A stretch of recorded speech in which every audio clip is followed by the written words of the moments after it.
ಮುಂದಿನ ರಾಶಿ ಸಿಂಹರಾಶಿ. ಸಿಂಹರಾಶಿಗೆ ಅಧಿಪತಿ ಸೂರ್ಯ ಭಗವಾನರು. 2026 ಕೂಡ ಸೂರ್ಯ ಭಗವಾನರ ಅಧಿಪತಿ. ಸೊ ಅದರಿಂದ ನೀವು ಧೈರ್ಯವಾಗಿರ್ಬೋದು. ಜೂನ್ 2ನೇ ತಾರೀಕು ಆದಮೇಲೆ ಗುರುಬಲ ಕಳ್ಕೊತಾ ಇದ್ದೀರಿ. ನಿಮ್ಮ ರಾಶಿಗೆ ಗುರು ಭಗವಾನರ ಎಂಟ್ರಿ ಆಗ್ತಾ ಇರೋದ್ರಿಂದ ನಿಮ್ಮ ಸ್ಪೀಡಿಗೆ ಸ್ವಲ್ಪ ಡಿಲೇ ಆಗುತ್ತೆ. ದಕ್ಷಿಣಾಮೂರ್ತಿ ಆರಾಧನೆ ಮಾಡ್ತಾ ಬನ್ನಿ.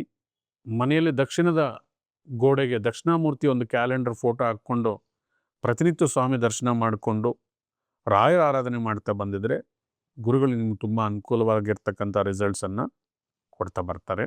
ಸೊ ಹೀಗೆ ಗುರು ಭಗವಾನರು ನಿಮಗೆ ಮಿಕ್ಸಡ್ ರಿಸಲ್ಟ್ಸ್ ಕೊಡ್ತಾ ಇದ್ದಾರೆ. ಜೂನ್ 2ನೇ ತಾರೀಕು ಆದಮೇಲೆ ಕರ್ಕಾಟಕ ರಾಶಿಗೆ ಬಂದು ಆಮೇಲೆ ನಿಮ್ಮ ರಾಶಿಗೆ ಅಕ್ಟೋಬರ್ 31 ಬರ್ತಾ ಇರೋದ್ರಿಂದ ನಿಮ್ಮ ರಾಶಿಗೆ ಅಧಿಪತಿಯಾಗಿರ್ತಕ್ಕಂಥ ಸೂರ್ಯ ಭಗವಾನರನ್ನು ಪ್ರತಿನಿತ್ಯ ಆರಾಧನೆ ಮಾಡಿ. ಈ ವರ್ಷಕ್ಕೆ ಅಧಿದೇವತೆ ಅವರೇ ಆಗಿರೋದ್ರಿಂದ ಆದಿತ್ಯ ಹೃದಯವನ್ನು ಲೈಫ್ ಲಾಂಗ್ ಬಿಡದಿರೋ ಓದಿ. ನಿಮ್ಗೆ ಯಾವ ಕಷ್ಟಗಳು ಯಾವ ಟೆನ್ಷನ್ಸು ಕೂಡ ಬರೋದಿಲ್ಲ. ಇಲ್ಲಿ ಭಕ್ತಿಯೇ ಮುಖ್ಯ.